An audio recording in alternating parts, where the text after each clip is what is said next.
आप देख रहे हैं न्यूज नाउ 24/7 ताज़ा खबरों के लिए हमारे साथ बने रहें। मुंबई शिवसेना यूबीटी नेता आनंद दुबे ने कहा, अभी मानसून पूरी तरह से आया नहीं है, लेकिन जिस तरह से थोड़ी सी बारिश से मुंबई अस्त व्यस्त हो गई है वो दुर्भाग्यपूर्ण है। बीएमसी के आखिरी चुनाव 2017 में हुए थे। आज हम 2025 में हैं। कोई मेयर नहीं है, स्टैंडिंग कमेटी नहीं है, जनसेवक नहीं है, सिर्फ अधिकारी अपने पदों पर बैठे हैं। हम बस एक सवाल पूछना चाहते हैं कि कुछ घंटों की बारिश के बाद सड़कें पानी से भर जाती हैं। केएम अस्पताल के ग्राउंड फ्लोर पर पानी गया है, जहां छोटे बच्चे दवाई के लिए आते हैं। मुंबईकरों को कितनी परेशानियों का सामना करना पड़ता होगा, लेकिन कोई भी इस पर बात करने को तैयार नहीं है। केंद्र में, राज्य में भाजपा की सरकार है, हम किससे सवाल पूछें? यह सब दिखाता है कि प्रशासन पूरी तरह से विफल हो गया है। किसी को भी जनता की परवाह नहीं है। देखिए, ऐसा है कि अभी मानसून पूरी तरह आया नहीं है। आज 26 मई है, लेकिन जिस प्रकार थोड़े से बरसात में मुंबई का जनजीवन अस्त व्यस्त हो गया, बहुत ही दुर्भाग्यपूर्ण है। पिछले 2017 से लास्ट चुनाव हुए थे महानगर पालिका के, आज हम 2025 में खड़े हैं।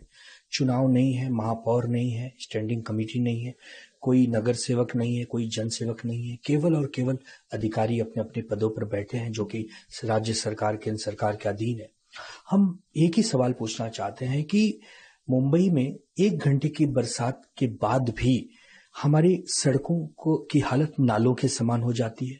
जो अंधेरी सबवे है, मलाड सबवे, वहां पानी भर जाता है। केएम अस्पताल के ग्राउंड फ्लोर पे पानी भर गया है, जहां नवजात शिशु, जहां बच्चे, छोटे बच्चे दवाई के लिए आते हैं।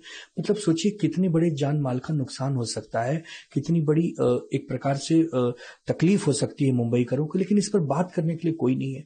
केंद्र में बीजेपी की सरकार, राज्य में बीजेपी की सरकार, महानगर पालिकाओं में प्रशासन जो बीजेपी के अधीन है, तो हम सवाल किससे पूछे? कॉन्ट्रैक्टर मजा कर रहे हैं, सड़कों की अभी भी हालत ठीक नहीं है, बहुत सारे सड़कों पे अभी भी काम नहीं हुए, मरम्मत के काम चल रहे हैं। हम यही पूछना चाहते हैं कि आप करना क्या चाहते हैं? क्या मुंबई करों के जो करोड़ों रुपए जो टैक्स के रूप में आप लेते हैं, बदले में आप ये सौगात देते हैं? दूसरे देश होते हैं जहां बरसात का इंतजार किया जाता है, यूरोप हो गए, बहुत सारे देश हैं कि जहां बरसात में लोग झूमते हैं, नाचते हैं, खेलते हैं। हमारे मुंबई में लोग घबराते हैं, डरते हैं, घरों से न निकलने की हिदायत दी जाती है, और प्रशासन सामने से कह रहा है कि ज्यादा जरूरी ना हो तो घरों से बाहर न निकलें, बरसात हो रही है। अरे अभी तक पूरी तरह मानसून आया नहीं। मानसून मोस्टली जून में आता है, हम अभी आखिरी मई में हैं। आप इतना हमें घबरा दीजिएगा कि कोई घर से ना निकले? तो ये सब कुछ दिखाता है कि प्रशासन पूरी तरह से फेल है। सरकार का ध्यान जनता के कामों पर नहीं है। सरकार केवल उद्योगपतियों के लिए काम कर रही है। सरकार को कुछ पड़ी नहीं है कि जनता जिए या मरे।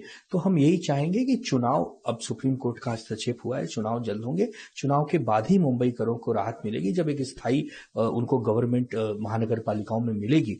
और हम कितना भी कह लें, हम कितना भी कोस लें, इनके कानों में जूं तक नहीं रेखता। दुर्भाग्य है कि ऐसे प्रशासक, ऐसी सरकारें हमको मिलती हैं। मुंबई जो कि भारत की आर्थिक राजधानी के साथ साथ दुनिया का एक अपने आप में महत्वपूर्ण स्थान है, अगर मुंबई सुरक्षित नहीं है, मुंबई सुंदर नहीं बन पा रही है, बरसात में जगह जगह नाले भरे पर, नालों की सफाई भी नहीं हुई, बार बार भ्रष्टाचार के आरोप भी लग रहे हैं, कॉन्ट्रैक्टर बार बार वही रिपीट किए जा रहे हैं। केवल फोटो खिंचवाने के लिए नेतागण दौरा करते हैं, अपने फोटो अपलोड कर देते हैं सोशल मीडिया पे। क्या यही इनकी जिम्मेदारी है? क्या यही इनकी जवाबदेही है?